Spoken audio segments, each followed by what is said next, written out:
Okay, here in this vlog, I will do self-forgiveness for accepting and allowing myself to exist within and as self-interests, within being or identifying myself as a leader or a captain of some group within my mind, but not in fact living what a leader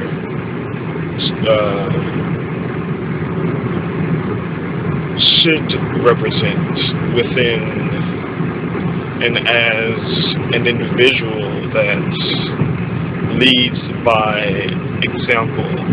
Leads meaning that one is in fact an example of how one should live within and as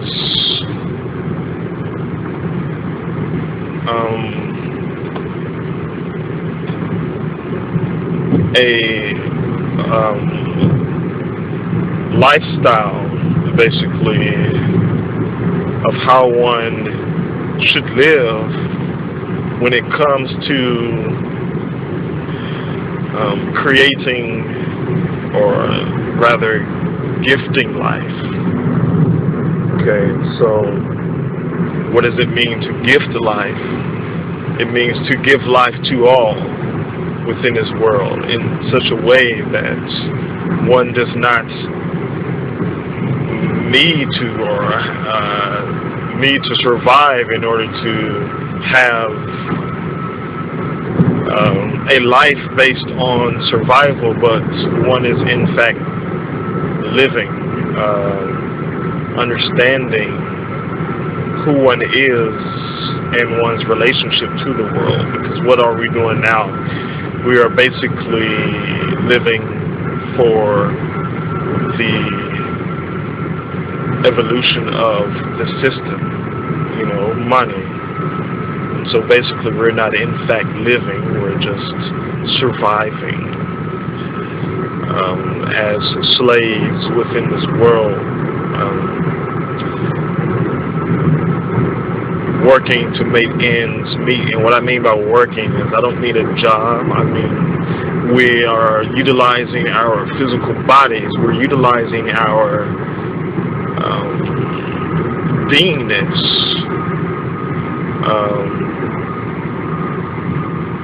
to create and establish and develop a system that takes away in order for that system to exist.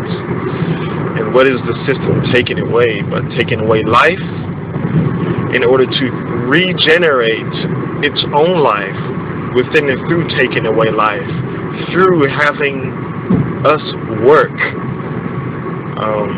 to keep the system stable within this world.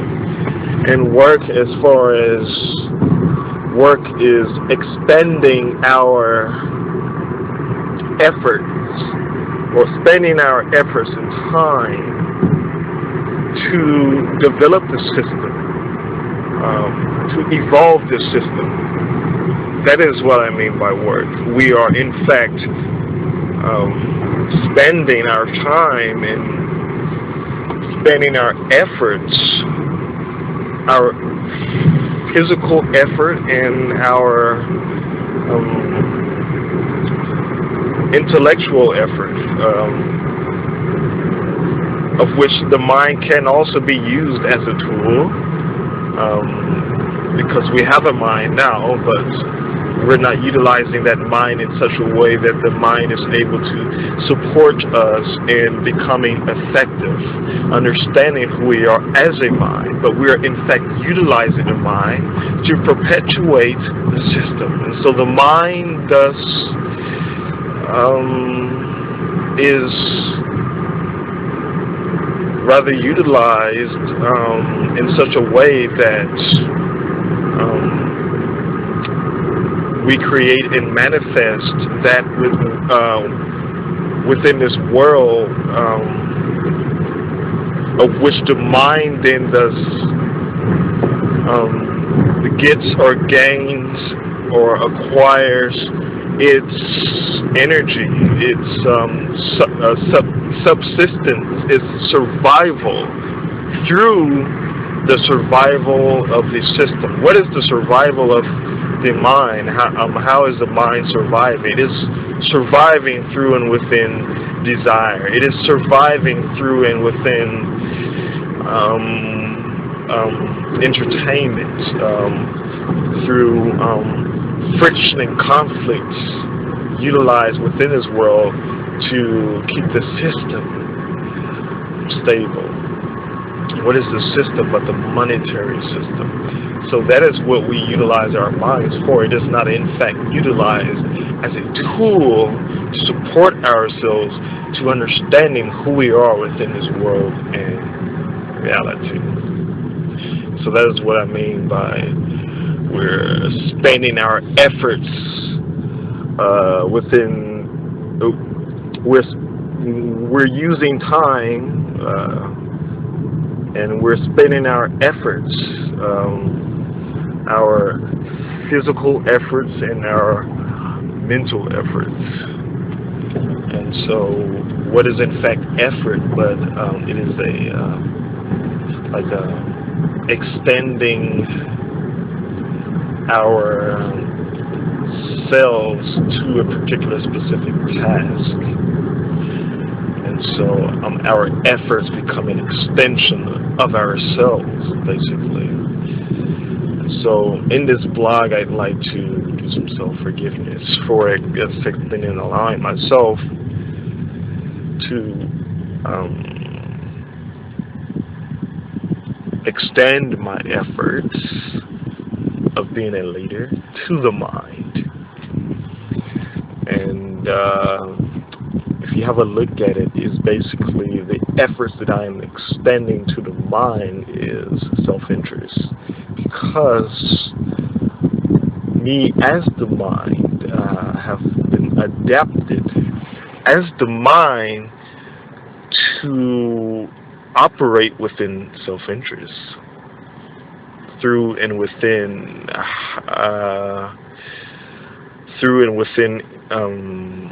let's just say desire, and entertaining myself as the mind. And so it's like a triangle, basically. It's like a triangle where we have the mind as a system, an internal system. Then we have the external system as the monetary system. Then we have the point of desire and the point of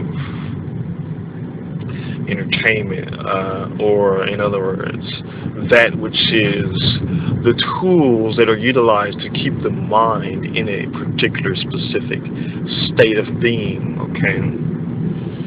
And so the system, in order for the system to survive, or to sustain itself, it needs for ourselves to be preoccupied in particular specific tasks. And those tasks are our efforts that we extend to the system. Through utilizing our intellect and our physical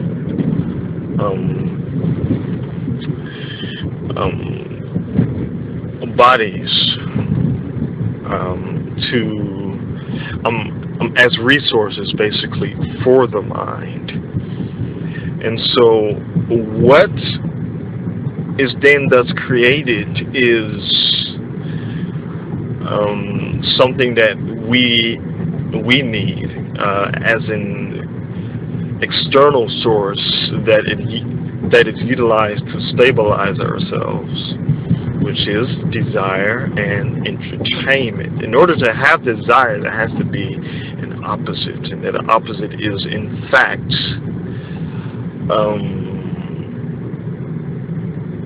what we don't desire, which is extending our efforts in order to survive. And so in order to stabilize ourselves within what we do, our mind needs to be adjusted or stabilized. And this stabilization is just really a balance in polarity, which means that we create a negative, and with that negative we create a positive in order to balance the negative and positive out. Thus we live within negativity and positivity. And so therefore, desire and entertainment and all the positive energy experiences are created to keep us stabilized, to keep us as the mind stabilized. And so our mind becomes a system that is adapted within survival and within positive energy experiences such as entertainment or something that makes us feel good as the mind. Our mind is not utilized as a tool to support ourselves, to understand ourselves as the mind, and to change who we are as the mind, but is in fact utilized as just a tool to participate in negative and positive experiences and to perpetuate those experiences in order to sustain the system. And so therefore, with that being said, the system is sustained. We are sustained within that, you know, and it thus becomes a perceived life or perceived way of life. This is how it is within this world, you know, and yeah, and we become leaders within, or leaders within leading others to basically sabotage themselves. And it is really, so that is the triangle of deception, which is which is a system that is created through and within our efforts, an extension of ourselves as work, and within that work, in order to stabilize who we are within work, we have to have entertainment. And so with that entertainment and these positive vision and these positive energy experiences as desire, as what we like to do and what makes us feel good, we are stabilized within that. And so really, is that what that triangle means on the back of a dollar bill? The triangle of deception as the illusion of life? Well, yes, that is a thought that one can ponder, but don't ponder too much. I mean, I wouldn't ponder too much on it, because it then becomes a point of possession in back chat, which is basically the redundancy of internal thoughts that are flowing within one's mind that becomes a possession, and then one gets possessed to in fact operate within that point. And yeah. Alright, well, thank you. I shall continue with the self-forgiveness statement in the next vlog. Thank you.